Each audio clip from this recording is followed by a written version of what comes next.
mun kula terangno nggih masalah salat ya. Terus kula tak terangno dari awal redaksi ini Nabi, terus kula terangno hukum fikih. Badhe niku nembe kula terangno ilmu filosofi ini salat. Ngendikane Kanjeng Nabi Muhammad sallallahu alaihi wasallam niku teng hadis sahih mutawatir niku as-sholatu khairun maudhu'un fa aktsir aw aqillah. Kula balen malih as-sholatu khairun maudhu'un fa aktsir aw aqillah. Jadi salat itu kebaikan yang sudah bawaannya dulu. Jadi sudah bawaannya salat itu kebaikan. Maudhu itu sesuatu sing asli. Pokoknya salat itu mesti apike. Sebab niku ngendikane Nabi cek kowe ngekeh-ngekehno jumlah salat, cek jumlahe napa sih? Dalam konteks artinya salat fardu karuan nggih, kaifiyahe karuan, aturane karuan. Terus salat niku wonten disebut an-naflul mutlak atau sunat mutlaqah. An-naflul mutlak atau sunat mutlaqah itu pantangannya hanya 3, enggak boleh ba'da subuh hatta tatlu asyamsu nggih, sampai srengenge napa mledek. Gak oleh pas waktu zawal nggih niku antarane mriki pinten nak dhuwur nggih 12:05 menit nggih. Wis pokoke meh dhuwur niku mboten angsal. Iki jenenge wektu napa? Zawal. Terus nomor 3 ba'da asar nganti napa? Surupe napa? Srengenge. Larangan 3 salat ini bisa dibatalkan kalau ada sebab yang mukorin. Misalnya bar ngasar kok ana wong mati. Berarti kita angsal salat napa? Jenazah. Utawa kowe bar subuh mlebu masjid terus dia wudu. Niku ana ulama sing darani tetep salat tahiyat napa? Masjid. Mergo sebabe nggih dukhulul masjid. Jadi hanya ada pantangan niku wau. Niki rungokno tenan nggih. Nah terus yang menjadi kontroversi mulai zaman ulama ngantos samangke itu kaifiyah kados traweh. Wis ora tersinggung niki ilmu. Teng riwayat-riwayat Bukhari Muslim Nabi nu nak witir itu 9 rakaat.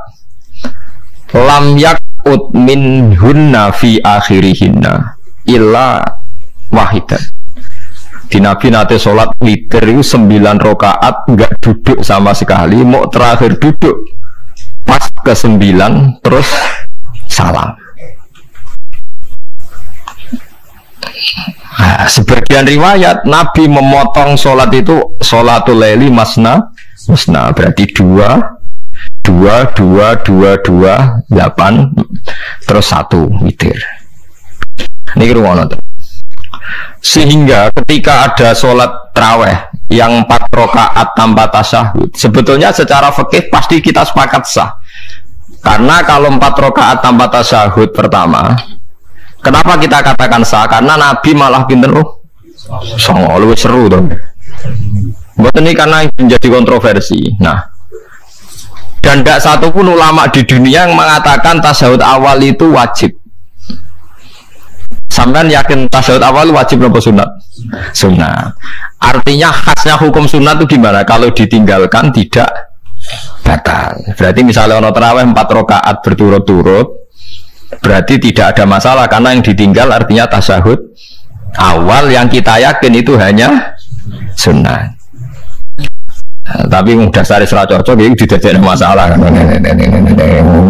Jadi ini rasa cocok.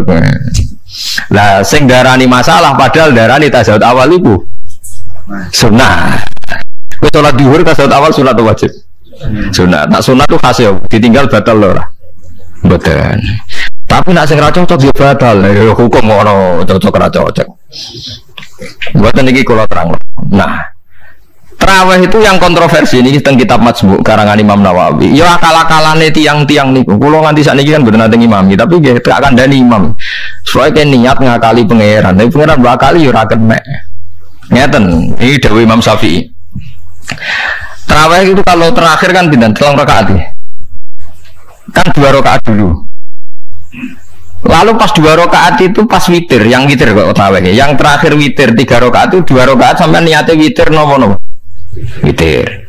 Setelah 2 rakaat sampean salam ndak? Salam. Itu menjadi sholat teraneh di dunia. Karena kue muni witir tapi jumlahnya 2. Nah, itu sholat teraneh napa di dunia. Terus sampean muni ngene, mboten Gus maksud kula niku 3 tapi lurus sik. Berarti kan kudu nerangno pangeran, kudu kamu pangeran kayak penjelasan. Gusti ini dua sementara loh, nanti ada. Karena jika Tuhan tidak kamu kasih penjelasan, akan aneh kan disebut witir, tapi rokaatnya dua. Maka kamu harus niatnya Gusti ini cicilan witir. Nah, sehingga jangan kira engkau dua, tapi ini nanti tiga.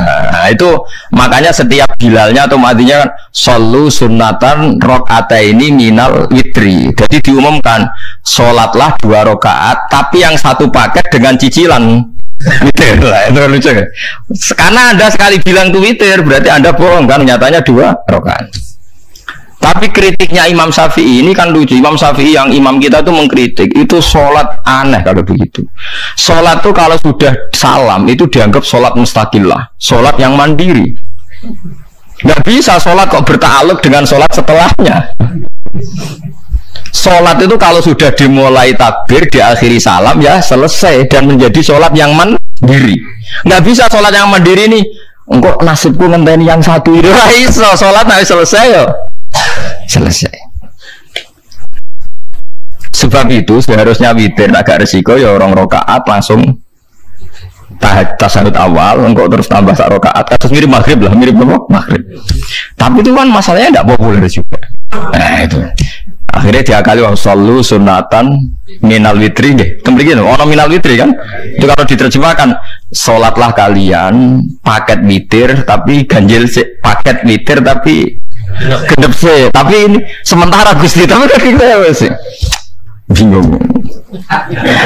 Itu cara pangeran dia bingung tenan ngadepi. Nah, makanya itu nak cara kula ya serasa dijerok-jerokno pokoknya ngono iku. Ya jadi barang keliru kadang yo muga-muga sepuro pangeran iki serasa ngono iku. Jadi nak salat kayak nak cara Sayyidina Utsman itu memang beliau bilang 2 rakaat itu berdiri sendiri karena sholat itu setiap 2 rakaat selesai, setelah salam itu selesai. Nanti yang witir ya satu itu. Makanya 2 itu rasa witir-witiran cara Sayyidina Utsman. Maka Nabi dawuh wa autir biwahidatin. Kemudian sholat Anda yang 2 itu ditutup witir. Berarti ya yang sholat kedua ya sholli sunatan ya biasa saja nafal mutlak. Nggak usah nyinggung-nyinggung loh, witir, oke. Loh ini penting sekali karena nyatanya ada witir kan? Nyatanya tidak nopo witir. Lah nanti yang satu terakhir witir. Ya tapi adatnya ngoten niku. Jadi ini perlu sampean ketahui, sholat itu memang banyak masalah di secara fikihnya karena tadi kalau sampean niat witir setiap sudah salam itu kan berarti selesai dan berdiri sendiri. Nah kok suwe-suwe nak rokaat sing terakhir batal lah berarti sing ngarepe melok batal. Mergo sak paket koyo capres mbek napa? Cawapres. Ya ora iso salat kok ono. Nah itu paham ya. Terus niku kefiah salat. Di sampean memang akal-akalan tengene witir pun bener sallu sunnatam minal witri rokaat ini. Jadi niku rontok bener ya rontok ngawur. Ngawurnya itu tadi wong sholat niku mustaqil lah setelah ditutup salam selesai kok bergantung. Hanya nasib 2 ini kan bergantung setelahnya kan. Mana ada sholat kok sudah ditutup berkaitan. Mulane kula nu nak witir ya ora tau tak niati witir. Wong kula ora cocok pengumuman niku ora pati cocok. Tapi kan kula makmum.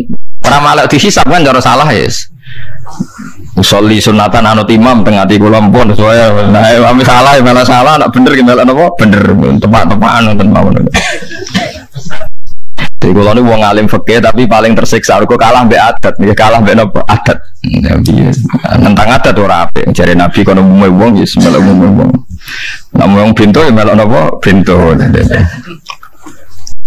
Nah itu intinya Imam Syafi'i harusnya punya rasa malu orang yang mengatur sholat sedemikian rupa.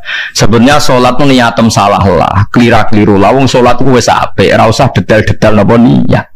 Mulane dari Imam Syafi'i kowe mlebu masjid niat duha ya untuk tahiyat masjid, niat tahiyat masjid nek waktu duha ya untuk duha. Karena wis barang apik, piye tetep apik. Ngono dadi ora usah ribet-ribet niat ngono bae wong barang apik. Paham ya? Tapi kan sederhana kan sebenarnya kita tidak perlu bulat, tidak perlu apa? bulat. Paham ya? Terus ini penting. Nah, terus yang ketiga masalah kesunatan jamaah dan tidak, ini kalau terang detail. Menurut hukum fikih tahajud itu jelas gak disunatkan jamaah, witir juga gak disunatkan jamaah. Tapi semua ulama yang bilang tidak disunatkan itu gak ada yang memfatwakan hak batal kalau berjamaah. Jadi tidak ada yang bilang dikatakan batal kalau jamaah, cuma tidak disunatkan jamaah. Tapi Rasulullah itu pernah main di salah satu sahabat di waktu duha. Sahabat itu sakit, ingin ngundang Rasulullah, kepengen dalamnya di kenangan nanti tinggi sholat sinten Rasulullah. Ternyata Rasulullah ketika sholat, anak-anak dan istrinya yang sakit tadi ikut jamaah dan Nabi membiarkan. Bahkan Nabi sempat ngatur soft. Padahal itu satu bentuk sholat yang kategorinya nggak disunatkan apa? Jamaah. Itu makanya Imam Nawawi bilang sholat-sholat yang nggak disunatkan jamaah itu masih boleh jamaah, seperti witir, duha. Ya, tapi terus jadi gerakan tahajud bersama. Nah ini kalau rada cocok, ngomong ngerakepin tahajud kok dijak nopo tahajud. Kalau genate dipamit tikus nak tahajud bersama, cangkem ora usah. Wong sing ngeloni bojone yo lagi ibadah, bocah ibadah sing ora enak. Mergo jare Nabi wis jelas wa fi buti ahadikum sedekah. Nanti aku malah lucu. Wis ibadah kok bocah apa? Ibadah. Jadi sing ngeloni, lho ngeloni ra kudu ngeloni bojo, ngeloni anak iku ya napa? Ibadah. Takokno rugen. Nak ngeloni bojo gak di masa depan ngeloni apa? Anak. Ngeloni anak nggih napa? Ibadah. Ning omah njogo anak bojo timbang dhewean nggih napa? Ibadah. Mulane kula nu rapati cocok nek ana tahajud bersama oleh tapi aja dadi gerakan. Nek sing pun nglampahi nggih monggo, sing umate seneng nggih monggo, itu tetap baik. Tapi baiknya bergantung sejauh mana ini tidak dimasalkan. Sekali dimasalkan tetap tidak napa baik. Karena nanti punya akibat yang sedang baik diajak baik yang lain, dari baik nikmat menjadi baik gremeng, itulah itu perkara kan. Hanya orang kan sepakat kan nak ngumpuli bojo ibadah, kabeh ulama sepakat kan. Dan itu penggemarnya banyak. Terus dijak ibadah yang penggemarnya sedikit. Dasar imamnya ra cocok. Lah itu kan resiko agama dikomentari kan tinggi. Makanya tidak usah dimasalkan. Sing kelon ya keben, sing turu ya napa? Keben karena turu ya ibadah kan. Turu niku mari ra maksiat. Wong zina mergo ora turu. Wong maling mergo ora turu. Wong rasane wong mergo ora turu. Mulane kula ate cerita teng ngaji niki ana ulama wali. Saking seneng ibadah nganti janggal. Ana gak wali sing makome kaya aku. Dituduhno wali sing sauri-uripe turu kecuali salat fardu. Iku wali sing setingkatku. Mboten trimo Gusti, tapi ini kok turah-turu ya takokno sesuk. Kena apa kok turah? Jebule tak takoki kenapa jenengan turah-turu? Ya wong turu ora iso maksiat. Tapi nak kue poso tahajud itu jenenge wong melek tepatine nduk ndi tetep paling selamat itu apa turu.